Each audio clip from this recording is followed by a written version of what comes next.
best could be. I haven't seen my Super Nintendo since 2003. That's alright, I don't mind. I've got a Switch in the old switcheroo. My friend Mike and Jaymo too. And I'm going to say, welcome back to the Old SwitchAroo, where we're talking gaming retro with Mike and Jaymo. I'm Mike.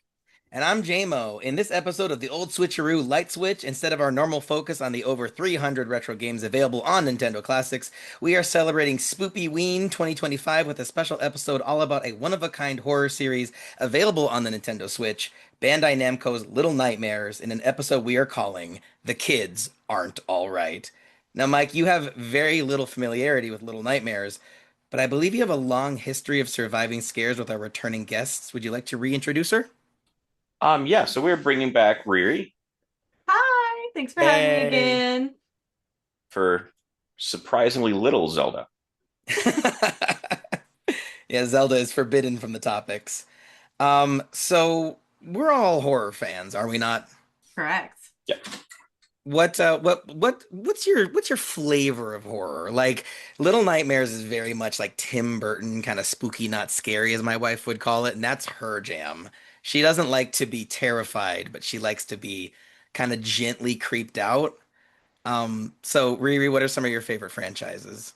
It's funny that you bring up Tim Burton because I'm told when I saw Nightmare Before Christmas in theaters as a kiddo, I cried. Oh, So that was a bad start to horror. So I didn't really care for horror until I was an adult. And I'm gonna be painfully honest on the internet. It wasn't until I started anti-anxiety medication that I could even watch a horror movie. Um, interesting. so when I did, I dove in head first. I watched the entire Conjuring series in chronological order in universe with a friend of mine. I started off great, right? And ever since then, I have just been trying to find the best horror movies. I saw one or two with Mike when he lived close to me at some very indie, strange ones, which also became a fun interest, right? Like it's supposedly a horror movie, but that camp is really fun. So I really fall into scare the crap out of me, and also sometimes I want to laugh. Like it can go either way, right? Yeah. So Mike has a big influence on that for sure. All right, so Mike, I want your weirdest horror movie because you are an aficionado at bizarre horror movies on DVD. Oh. So unfortunately, the first one I think of is one that I own but haven't yet watched, which is called I Bought a Vampire Motorcycle. You see, this is the kind of stuff he introduced me to, and I never looked back. And the fun part is one of the people in that is Anthony Daniels. 90% of Wow. his IMDb is C3PO roles. Right. And Yeah. this. Um, What's the year? Is it the 70s? I would have to double check. I want to say I Okay. think it's 80s. Wow. And you haven't cracked into that one. It's just been sitting there waiting. Yeah, because there's certain movies where you find them and you're just like, this needs to not be by myself. Yes. Oh, Like, absolutely. I think the last two that were in that category, one was more slasher, which is kind of, I don't think of it as horror, but as close, is Psycho Beach Party, Okay. which is basically some combination of sort of like Gidget and Beach Park, like the Beach Blanket movies inspired, but then also there's a killer. Okay. Um, and is I tried watching like three times on my own. And I'd get about 3 minutes and be like, right, this is the kind of movie that I shouldn't watch by myself because this is going to be fun. Movie night at Mike's house. We're doing Um, it. Tell and me then when. I'll fly out. and then the other one was one that has much more reputation, which is House, which is a House. it is a Japanese movie that didn't make it to the US till like the 2000s, but it's from the 70s, I think. Mike has all the deep cuts. Um, Also has a very famous poster amongst people that are into movie posters for just this distinct look of like this white cat and just bright red poster that is basically a group of schoolgirls go to a house and it doesn't go well for them. I've seen this poster. Yeah, Riri just pulled it Yeah. up too. Yes, that's so interesting. Like the poster is almost more known than the film itself. Wow, I'm mad I see these pictures because this looks like an incredibly weird movie. So you've seen it and you like this one? Yeah, yeah, I picked that up as a Criterion collection. That thing sat around for like a year until I had the Oh. chance to be like, here's the movies to watch. I'm like, yeah, I'll watch that. It's like, okay, we're definitely, this needs to get watched with people because I knew it was weird. Yeah. So my favorite horror game is Silent Hill 2. I've mentioned it before on like my top 20 episodes, but I think that like Silent Hill 2 has this great sense of atmosphere and it gets under your skin better than it like jump scares you. And I think that Little Nightmares owes a lot to the Silent Hill in terms of like tension building and storytelling through the environment, not through like spoken word. But so for Wait, those on wait, Jaymo, wait. You asked us what our favorite horror movies were. So on the oh, record, your favorite horror movie is the second Silent Hill movie that you did whoops. on the Underrated podcast, Hey, right? look, Derek is wrong. Okay, Derek, I love you. I love you, Derek. That Sorry, I movie. had to do it. I had to do No, no, I'm glad. I'm it. glad. You know, let's plug Derek. Let's plug Derek's Patreon. Sign up on the Underrated Movie Podcast Patreon and hear me defend Silent Hill 2, the film, because I hated that movie when it came out, and now I am a reluctant defender of it. That's too funny though. But I'll so, defend it with you. That's why I had to do it. oh, you like that movie too? Yes. Oh, I thought the Silent Hill movies were so underrated. Speaking of underrated. Anyways, another time, another time. Well, so what's your favorite horror game then? Is it this franchise? The first Little Nightmares is legendary in the RiRiYells lore. That is, in fact, why I am called RiRiYells. Uh, was I had a previous username that was hard for people to say, so I was thinking of like, what can I make my username that's easy for somebody to read, right? Because a lot of streamers are just reading usernames, and that's a thing you don't think about when you make up a username is how is somebody going to read this aloud? So RiRiYells was a simplified version, and my chat's favorite thing became that I would yell so much and get scared so much. And that's why. That's got to be Little Nightmares 1. It's the birth of the brand. Yeah, Like a little it's bit. that's It was a it's rebrand, yeah, I guess. and it's funny because like my memories of Little Nightmares 1 and 2 have become very much blended together. Like Yeah, yeah. they're it's such a kind of one piece in my mind. So it's a 2.5D puzzle platformer series in which the player controls children being pursued by nightmarishly large adults and otherworldly creatures. The devs at how do you say this, Rui? Tarsier? Tarsier? Hard. I'm just Tarsier?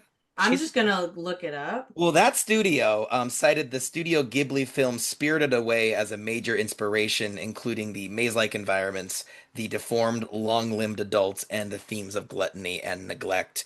Mike, you said before you're a Ghibli guy. I assume you've seen Spirited Away. Yeah, it's been a while, but I can kind of see some of that. Yeah, at Oh, least like the visual language of it. You got it, Riri? yeah, so a tarsier is just an animal. Oh, So it's a tarsier. at Tarsier Studios. Yep. It's got like I big love eyes and that stuff. they happened. I mean, it could be if we're in studio and it's a different word too, but there's an animal. Yeah, it's got big eyes. Um, so anyway, sorry, I had to look it up. I gotta know. Yeah, no, I wanted to know. So Riri, how did you come across Little Nightmares? Like, I just stumbled upon it on the eShop and was like, oh, it's on sale. Oh, this is interesting. Oh, this is like my new favorite thing. How'd you find it? So I have long been an indie games fan. And when Little Nightmares 1 came out, it made quite a bit of buzz in the games journalism universe as being this like you have to try this indie game. It's so different, it's so good. Um, like it falls into that category of games as art for a lot of people, and I would absolutely agree with that. It is but it is also so scary. And if you're scared at all, the platforming becomes very challenging. The puzzles, you're freaking out, so it's harder to solve a puzzle. So it feels a little bit like haunted house escape room, right? Which was exactly in line with things that I like to enjoy. The first time I played it, I gave up. I had to revisit it to beat it at one point when I was less freaked out. And the exact same thing happened with Little Nightmares 2 on stream. So there's recordings of this. Um, where I got to a section, I just couldn't do it. I just was too freaked out and I abandoned it. And then the next spooky month came around and I tried again and I beat it. So, Wow. all I mean, right. that's awesome. You conquered your demon. I Like, did. I did. I was brave. I'm so glad that Riri mentioned, viewing this series as like games as art because it has this very almost claymation look to it. The polygons are so wonderfully rounded and kind of have this kind of soft look to them. And I think the thing that makes this game so visually appealing for me is the camera angle because the camera is sort of locked in one spot and it will move, but it's always kind of looking at you from the same thing. It kind of creates the sensation of looking into a dollhouse. And, if you can imagine you were playing a dollhouse and you were controlling what was running around inside the rooms, but you're always just outside of it. I think that works thematically so well, being these little kids and being pursued by these really, frightening giant creatures. Mike, so you've mentioned before on the Wild Mouse podcast that a big appeal of Halloween events for you is the artistry of it. So you watched Riri and I play the game. Did any of that kind of appeal to you? I feel like for me, not too much. And I think it's just the style that it goes for is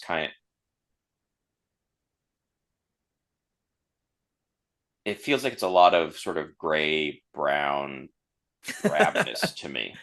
Yeah, it's like Corpse Bride. It's like, I wish you could have seen some more of Little Nightmares 1 because there is a little more color, a little more saturation, yeah, I think. And I think, unfortunately, you were watching a very desert beige, right? Sad beige section. yeah, for sure. That's okay. That's okay, though, that it wasn't for you. I do agree with Riri, though. I think that visually you would be more interested in the other games in the series. So I have created, or I should say, with the help of Gemini, I feel like I need to say that, created brief summaries of each game. And so, Riri and I being fans of this, I kind of just wanted to get her take on each game.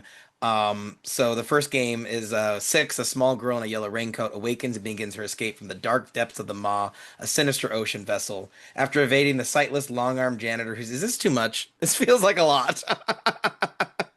It's very detailed. Yeah, You could back off on the minutia, I guess, if you yeah, for wanted. sure. All right. Oh, sorry, Mike. I forgot we don't edit these. Well, Lives anyway, that criticism lives forever now. there we go. It's in the ether.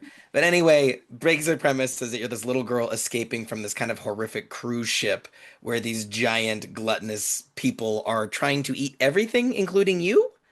Um, They're not very discerning, certainly. no, no. There's this amazing moment. My standout moment from Little Nightmares 1 was the avalanche of dinner guests. Oh, absolutely. I can see that hallway where you're running down and the arms just reaching for you, the fat, pudgy, disgusting. They're hardly even human. They don't look like they're wearing or they look like they're wearing an Edgar suit, right? Yeah, their All skin of is the characters kind of don't look like their skin fits, right? yeah. It's so visually striking. And I got to that point in the game, Riri, without realizing you could run. And and it's crazy because most of this game is escaping. And so at that Yeah. point I'm like, oh, this is literally impossible. Oh my God, has there been a run button? Because Mike, for context, that's several hours into the game. That's almost the end. That's the penultimate kind of level there before the final boss. Yeah. But I Like, also think like Little Nightmares is the most interesting from like sort of a commentary sort of perspective. oh, there's so much symbolism. Absolutely. It's hard to Yeah. ignore. Yeah, they just the themes of gluttony and the 1% and like, literally feeding on those that are less fortunate than you. Riri, what's your take on the lady, the final quote unquote Mm. monster? All right, so spoilers for a game that's been out for a long time. But I guess if you're listening to a games podcast, you probably don't care about spoilers. Right. But at the end of Little Nightmares 1, you defeat a seemingly dark magic lady, and you absorb her power. And then you begin to attack the people that have been attacking you this whole time. That puts you in this underclass situation where you're kind of meat in a lot of ways. They treat you like a snack with legs. Right. Um, So I would say it's an interesting twist in that the whole time you're playing six and there's this feeling of I'm just fighting to survive where I'm in this situation. I can't control it and I'm doing the best I can to escape. And there are ways to escape. There's clearly other trapped children that have been where you are that have helped make escape routes. Like the ladders look very handmade and they're only going to fit the little people. They won't fit the people trying to capture you or eat you, right? Um, so you're hanging out with the rats and the vents and stuff, that kind of vibe, right? And then in the end, when you defeat her and you absorb her power to take over seemingly her position, that's a pretty big twist. That definitely was a jaw on the floor moment. Who the lady is and why she does what she does, unclear. Was she a previous child? Has the cycle just started over? Right. Don't know. I love that it's left to player interpretation, though. I One think of that's those part of what the magic is. one of those Matrix things where like they let one out just to reset things every so often. A little bit, a little bit. It was intentional just to see. But then if one makes it, then that's the new queen of them all, I guess. I don't know what you would call her. I don't know if there's more lore written somewhere to know about that. But the game itself is very narratively rich visually. Yeah. There's no text really. There's not much spoken other than the word hey, I believe. Um and I think that's what makes it so intriguing is they can tell a narrative through environments. Yeah. And they're not relying on the telling you, they're just showing you. And And letting it, you kind of form your own conclusion in a lot of ways. And it's really cool because every room teaches you a little bit more about where you are and what's happened. And there's not really a wasted moment. So it really feels like this kind of interactive story with no real words. And Hmm. I love the parallels between the lady and Six. So, Mike, the crazy twist in the end of Little Nightmares, you don't mind if we spoil it, right? No. Okay. So you're playing this little girl who's fighting to survive, fighting not to get eaten, but she's also herself getting hit with these really intense hunger pangs, and they get worse and worse as the game continues. And there's parts where it's genuinely hard to watch because you're watching this little girl who you've grown attached to keel over with hunger. And so she starts eating questionable things. She eats raw meat. And She eats rats. a live rat. And the big jaw-dropping moment is when she is offered assistance from these little friendly characters called the gnomes, and this gnome is offering her food, and you're like, oh my gosh, I know my character is starving, and this is such a precious moment. And she slaps the sausage out of his hands and goes straight for his neck and Eats the just gnome eats him. And it's like, for that moment alive. on, right. And you're like, now I'm uncomfortable with the character I'm protecting. This is really interesting narratively and kind of those who've played to the end of Silent Hill 2, you know how interesting it is game-wise to have kind of that unreliable narrator character. But then, 6 and the lady also visually similar. They both hide their faces. There's something kind of monstrous underneath, but like the lady, it's like, did you play the DLC for the first game, I Riri? did, and you played the little boy. Yes. Sack. What is his name? I Uh, don't there, remember. well, Maybe. the mono is the kid with the sack in the next game. Oh, that's the next game. Um, See, I also blur yeah, those two because the, they're very tied together yeah, narratively, one and two. right. Um, but yeah, the little boy, and you see him, it kind of teases him like you're separated by bars at one point in the story, and it kind of seems like you might be able to help each other, but you kind of can't. You just kind of pass by him, and then Yeah. in the DLC, you get to play him and experience what he sees and what he goes through, and it is not at all the same to what Six experiences, which And my you're kind of led to believe that all the little people are trying to escape like Six because there's these passages that have kind of been built for you. There's these ways around that people have made it this far. Can you go even further? Who's going to make it all the way out? And when you realize, oh, you were just trying to take control the whole yeah. time. That's a woof. Is is that DLC sort of like a parallel story in that A sense? little bit. It's happening simultaneously. It seems Okay, like so to me. That's the way I read it. kind of like or like Ender's Game has the like Ender Shadow, which is basically Yeah, like here's Bean. Yeah, someone right. else's perspective the same time, and you just get a different Mm-hmm. angle on it all. Well, Yep. and Mike, you'll appreciate this twist because I know you love a good, clever plot twist. Like that DLC has maybe the biggest gut punch in gaming because you are playing and fighting to survive through this whole time, and then it's revealed in the final moments of that game that you are the little gnome that she's about to eat. And so, like, you fought to keep this character alive, only to learn that he was doomed the whole time because you've already seen him be devoured. And it's just like, oh, I'm that guy. No. And that DLC sets up two so well. Yeah. So if you didn't play that DLC and you played two, you were stunned at what happens to those two little kids. So before we get to the second game, I wanted to know if Riri has ever played the mobile Very Little Nightmares, the isometric 2D sprite one. Nope. It's pretty sick. Like, I mean, Okay. kind of reminds me of the comics. I'm a kind of a Little Nightmares lifer. Like, I've read the comics, I've played the mobile game. Okay. Okay. Super into this series, but it's isometric on your phone and it's 2D sprites instead of 3D, but it has a lot of really interesting ideas that would later get borrowed by Little Nightmares too. So just as a development of the series, it's interesting for them to try things out in this game. Mike, do you ever play games on your phone? Like Pokemon Go.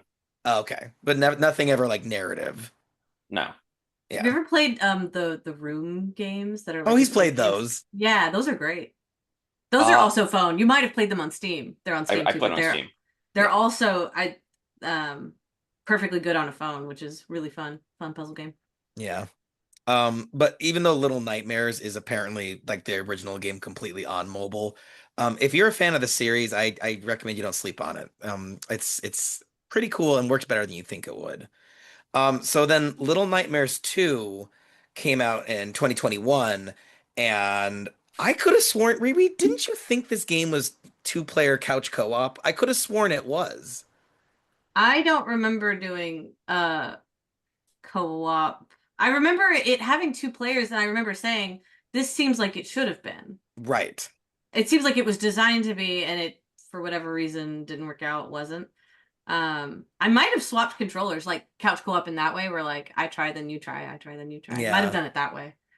Brian and I have played a couple of games that way, but it's just so funny because it's like it's a very Berenstain Bears situation where like if you had asked me if did Little Nightmares 2 have two-player mode, I'd be like, yeah, of course. I think I remember it wasn't because that's why I was so excited for three Yeah. that it would have co-op. Um, so yeah, I think I did know that in the recesses of my mind that it was single player.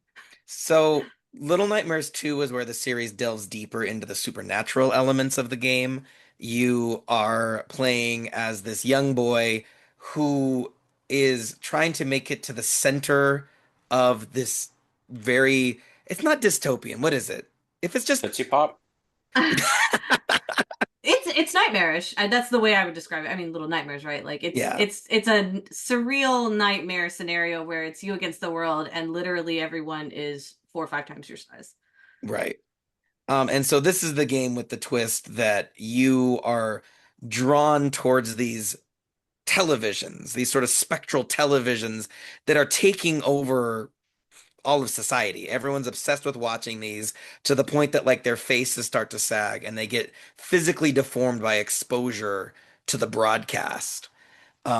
And this is the game where it reveals that this little girl you've been protecting the whole time is actually the protagonist of the It's first six. game. It's Yeah. six. That reveal was crazy. You didn't know that going in, Riri? Nope. Nope. Yeah. Did not know that was six. Wasn't and then when you find out that's six, you go, oh my God, the little boy I've been with this whole time is that, and it's not. It kind of Right. sets you up to wonder. Yeah. But it's just as sad a betrayal, unfortunately. And once again, Six is a real bastard because it betrays your ally at the end of the game. You're fighting against this very slender man sort of overworld boss, and Six is holding onto your hand and deliberately lets you fall into this Lovecraftian chasm of pulsing flesh and Yeah, eyes. like your inside organs kind of, it's very weird. It's very hellish. It's like this boy has Yeah. just fallen into hell, and you sit there alone tragically until your body warps into the Thin Man, and he becomes the thing that Six was fighting against. So And then he there's was time fighting. travel element Yeah, where, it's a loop. the reason he's after you is you betrayed him. Yeah. Did you like that? I thought it was brilliant. I wasn't ready for that because while there had been portals, the televisions were a little bit portal-like, right? You didn't Yeah. know what the televisions were kind of going towards, and that the television made one of the protagonists evil. Six started evil in a lot of ways, right? that protagonist was created, that villain was created by Six. Sitting there, like it's like you can tell time is passing and passing and passing and passing as you morph into the villain that's been chasing you the whole time. So Yeah. we know the little kids can turn into other things, can be turned.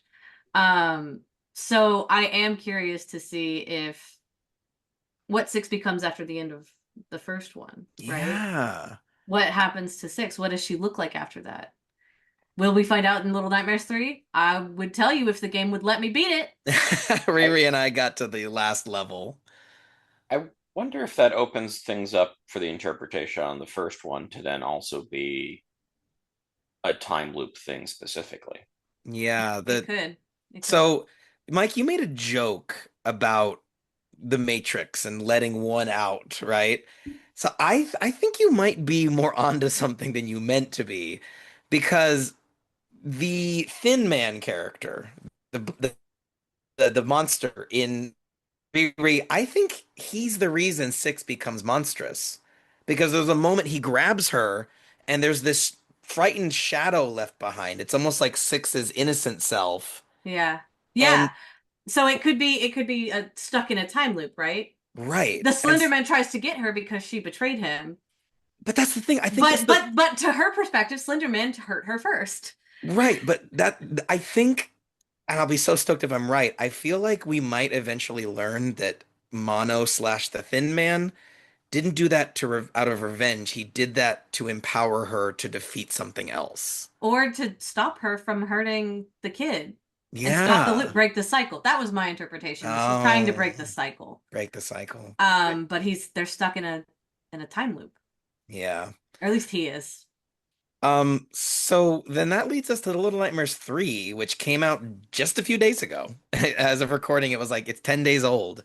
Riri and I have been fighting like hell to play this game and stream it. Not for And lack of trying, I'll tell you. yeah, the big gloopy adults are not the scariest thing about Little Nightmares 3 for our experience. Riri, can you kind of share your pain for us? So, we have Jaymo and I have played co-op, we have played solo, we have played on Switch 2, we have played on PC. Um, None of those games will let us progress past certain bugs. I tried it with another person, another PC. And so I think we could have beaten this game easily last night had the bugs not prevented so many save files. I lost an entire save file, couldn't be restored from a game crashing bug and couldn't go back and fix it. We've had to restart several levels. I uh I fought through some glitches that were not game breaking. Um, but yeah, this game is so buggy. I suspect it was released unfinished because it's October and they wanted an October release. And to bring up a fair point, this is not the same studio that made Little Nightmares 1 and 2. This is a Yeah. fully different studio that has released Little Nightmares 3. So, big grain of salt there. This is not to disparage the previous studio at all. But I suspect that may have been what was going on. I mean, it's notorious in the games industry to crunch a game, especially at the end when you're doing bug testing and you're when you're in beta testing. And I very much feel like this is an unfinished game.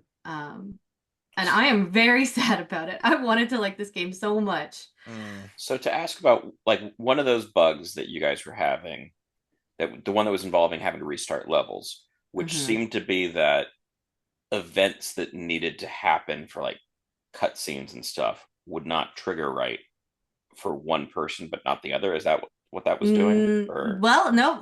Every time I think it is possibly related. These glitches are possibly related to a desyncing issue between co-op. That was something I suspected until I played solo, and some things still happen. But it's possible co-op makes them easier to trigger these glitches. Some of them were fully in gameplay. Some of them were cutscenes didn't trigger. Some of them were a cutscene triggered, but our character models weren't correct in the cutscene, which was odd and awkward. And I have a few clips of some of these, Mike, if you haven't seen them all.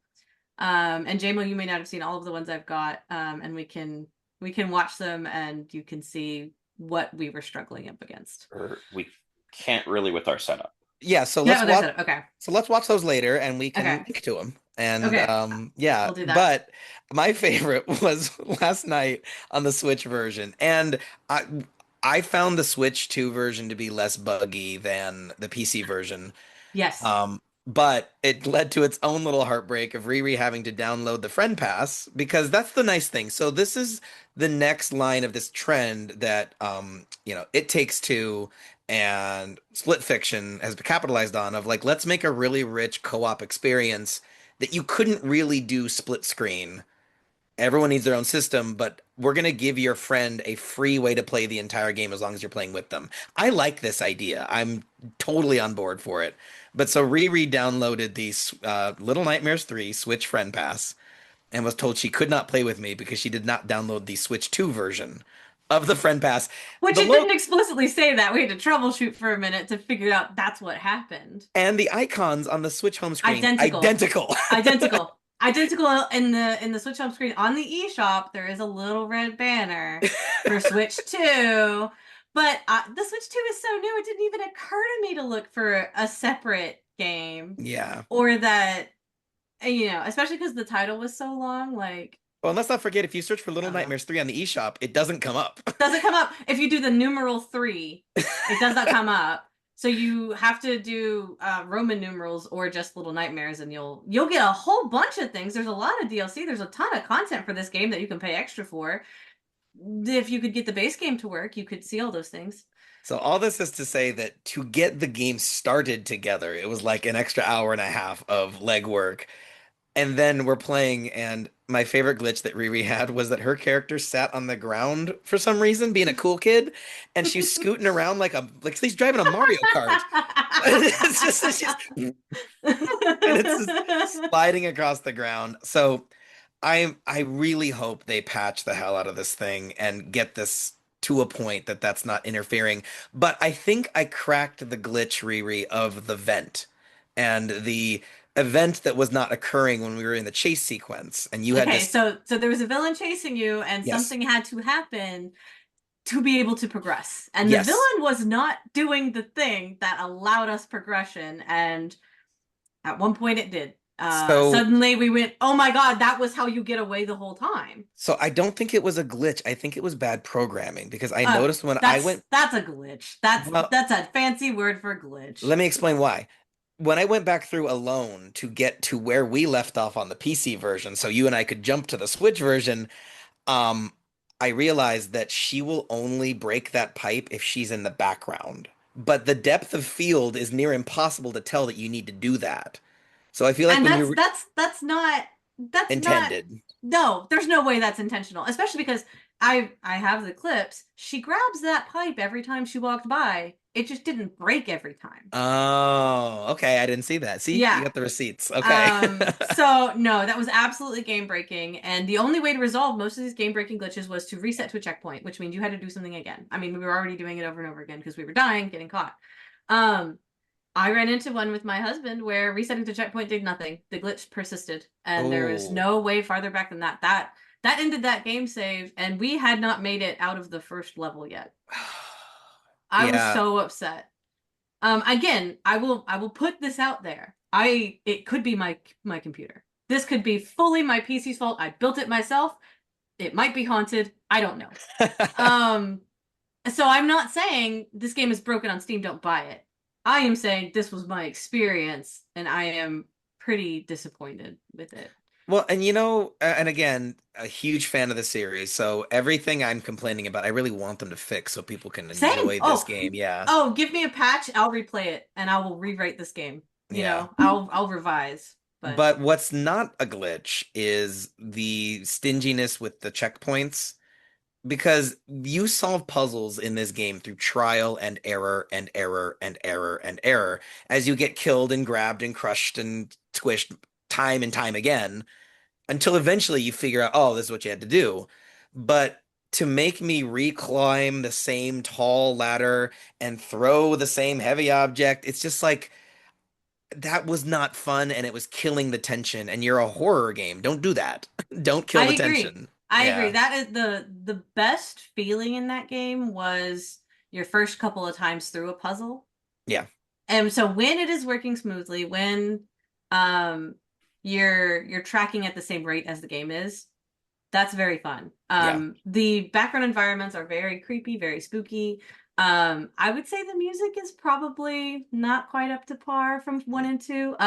There's a sequence in one where you're in a kitchen and there's a chef chasing you, and the music doesn't change the melody, but it changes the tone, right? And it feels, oh my God, I'm being hunted, I have to run. Like it's very heart pounding, right?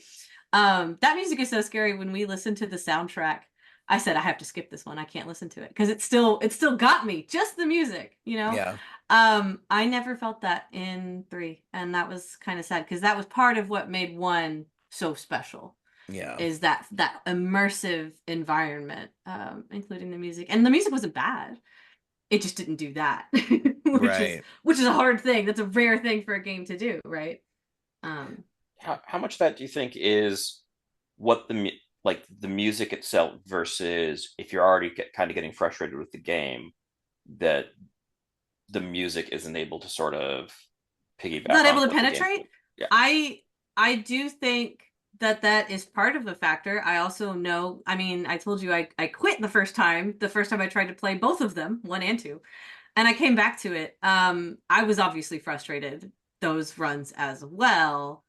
And that chef chase sequence is especially like that one stuck in my mind, right? And I didn't know the music had done that until we were listening to the soundtrack. I didn't realize what an effect that music had had until we like to collect video game vinyl soundtracks if they're made. And we were listening to it on vinyl, and you can't exactly like skip a song on vinyl, right? So I was Yeah. like, I'm just gonna pick up the needle and put it down somewhere else because I can't listen to that. It's too much. It was Yeah. too reminiscent of my experience with the first game. And you Um, you also have a theory about the music being plot important because you said when there's a tune that's yes. heard, it like has a hold over people or something. There's a couple of things. So in the first one, there's a humming. There's a humming little song, and once you hear it, it kind of gets stuck in your head. It's a very simple tune. It's almost Mary Had a Little Lamb simple, but if I hear it, I'm like, that's the Little Nightmare song that you hum. And of course, we find out it's Six humming it, and she's evil the whole time. So it's meant to be a spooky song. There's also a TV where one of the characters is kind of entranced on the TV, and in order to get past the sequence, you have to turn the TV off, and he gets mad and he chases you, right? But the little song on the TV is very insidious in the same way that in two, you saw the people kind of melting into the screen. He was doing that in one, and that little song that plays on the TV absolutely needled its way into my brain. And if I couldn't sing it if I tried, but if I hear it, I'm like, I know immediately where that's from. Gets into your psyche a little bit. Yeah. Yeah. And hopefully that pans out with the your predictions of the third game is that you have a theory that someone working at the Dark Carnival in the second or third game might have a tie to that song and that whole hypnotism. I do wonder, is that where the TV show is made? Is that where that spooky weird TV show is filmed? Because it Yeah. had a very similar vibe. And that was the first real tie-in to the other games that I'd seen. I know it's a stretch. I was reaching for something. I will fully admit that. But I was sad. The way one and two tied together in such a fascinating way, right? In an unexpected way. Um, I hadn't seen that yet from three. And obviously I haven't beat it yet. Boy, would I love to. I don't know if the glitches will allow it. I mean, we're gonna finish, right? Yeah, we're gonna try. We're gonna do our Okay. best. We're Because gonna I do our mean, best. I got to get to the end. I'm at the I last know. level at this point. I know. So, I know. so do you have any predictions? So I thought of a pretty banger prediction for the way the game is going to end. Um, so permission to guesstimate. I don't know if this is true or not.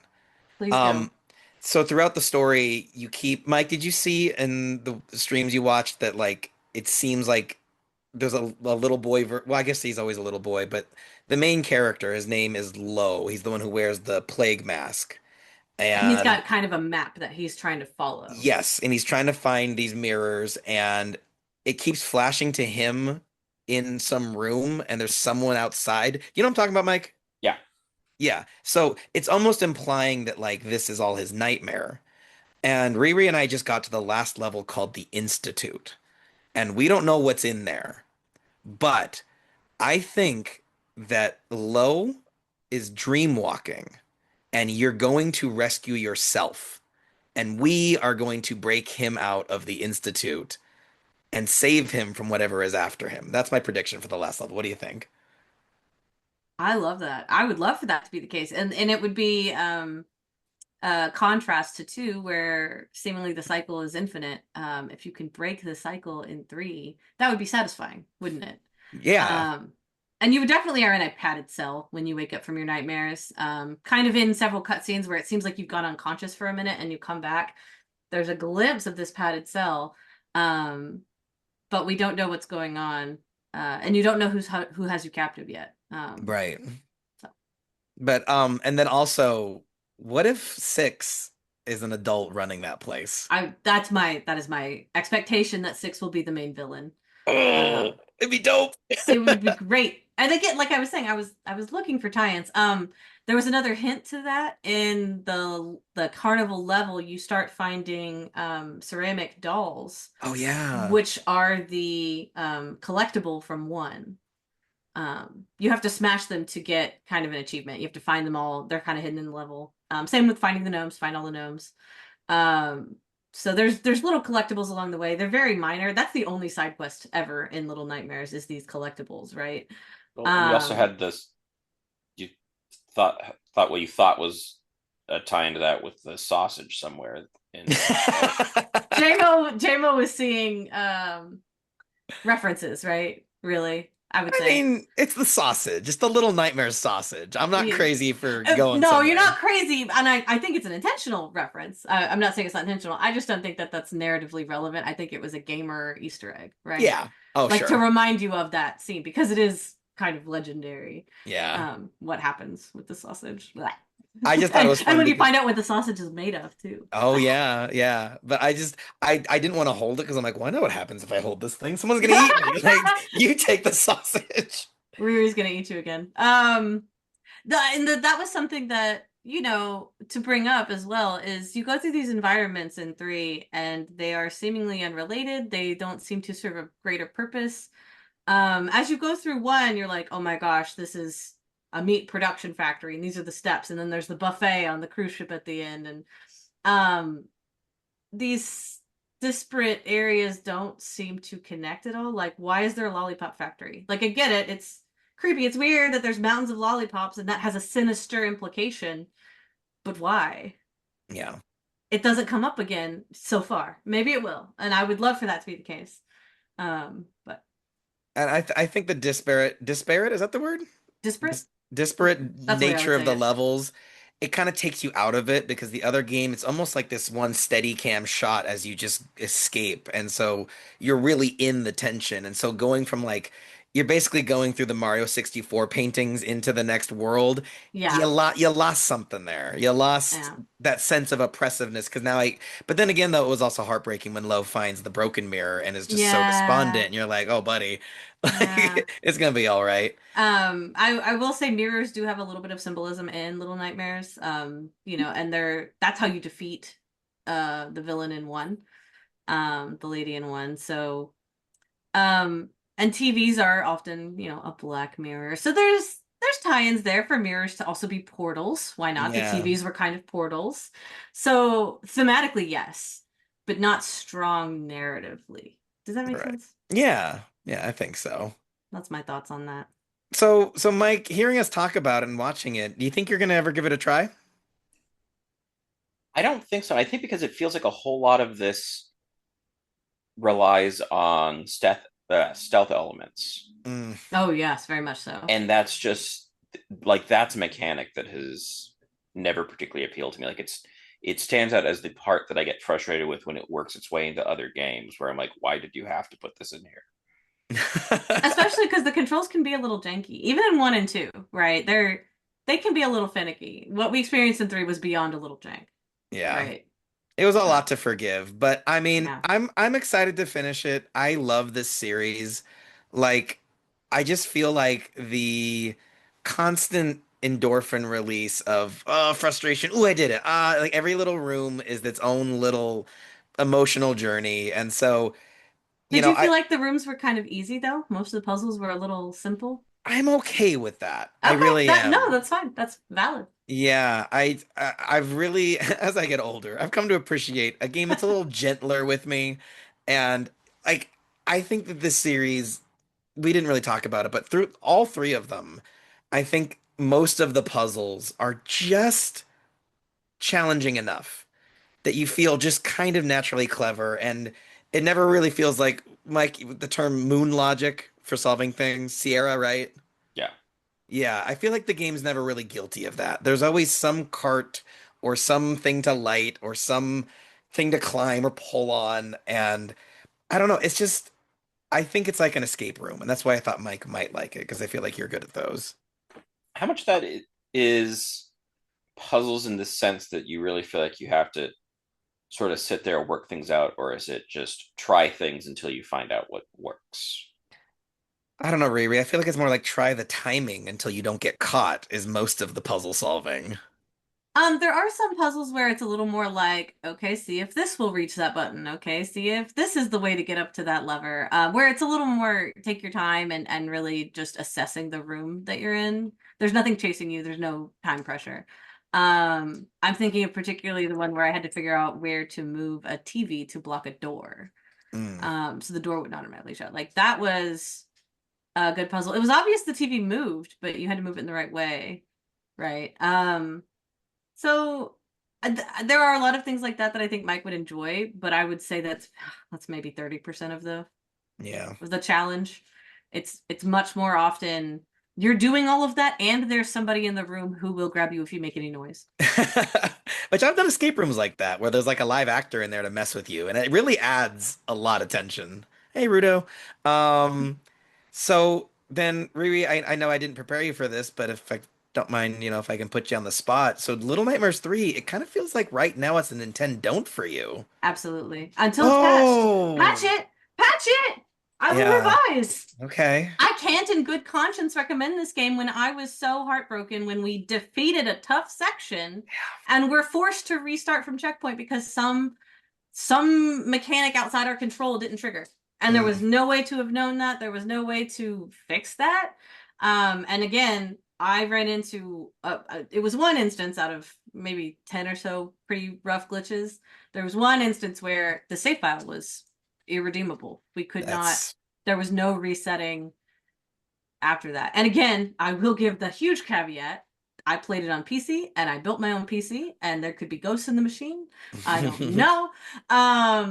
At one point during stream, my computer just shut down on its own. So like there could be other issues going on in my computer. I don't think that would make the game run like it does, but I can't eliminate that. You know yeah. what I It mean? it feels like the sort of thing that shouldn't there. It's one thing of like, oh, this is running badly.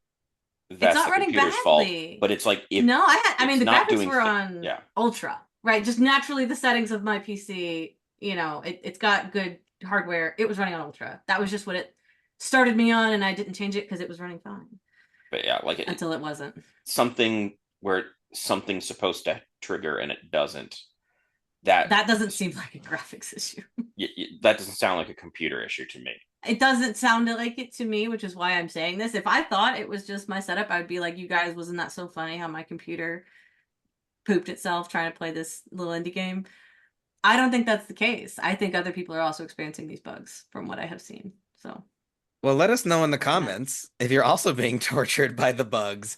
You know what? I mean, look, I'm easy to please, and I don't have the integrity that Riri does, so I will recommend this game, even in its janky ass state. At least on the Switch too. I have not encountered enough If problems good point, it was on the better on Switch. Switch 2 than my PC for Yeah. whatever reason.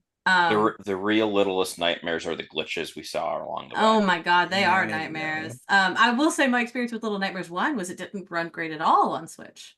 So Yeah. my inclination was to run on PC.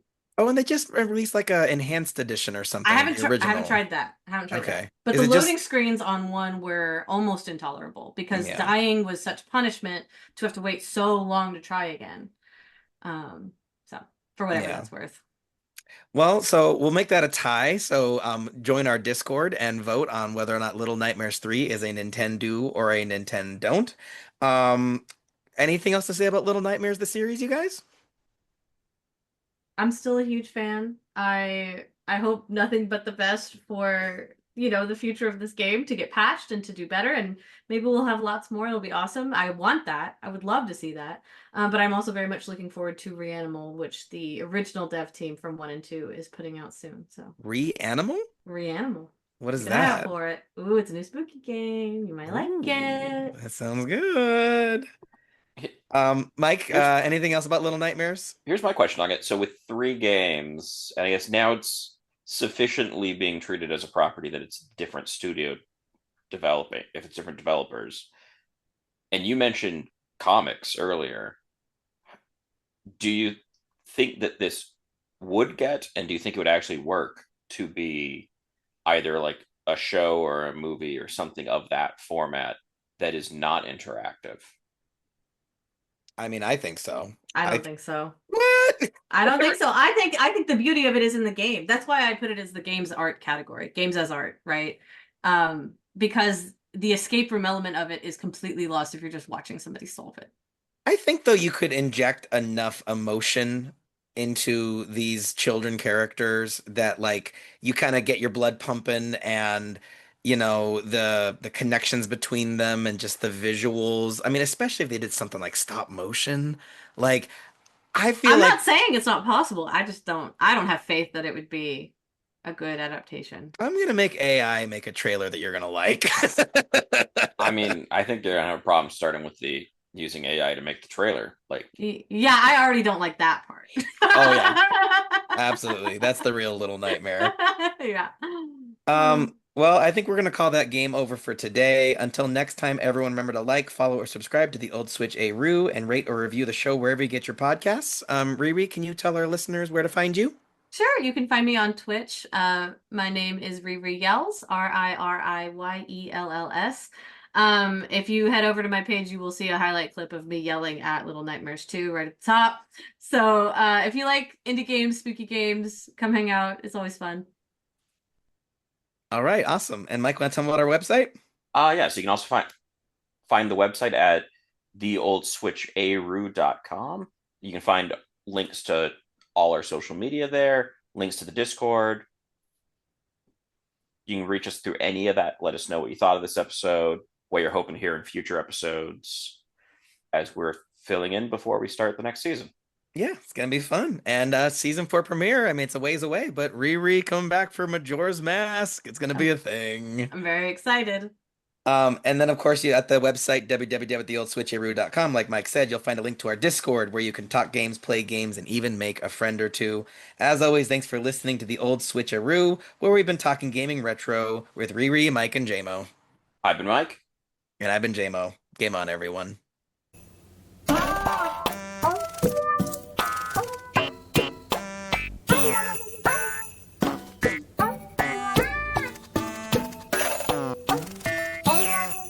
It's a matter of what gets under your skin and what unsettles you. And I'm so glad you. An emergency has been reported. Is Mike okay? Please no earthquakes. Mike, are you all right? Yeah, that just does that from time to time. Okay, Not like your okay. your Not an building is earthquake. safe to remain in. Yeah, we just ignore that a lot and it stopped. So Oh, that's not safe, but okay. Okay, don't love that. Well, No. Jeez. Anyway, sure, Mike? yeah, it stopped. So Okay.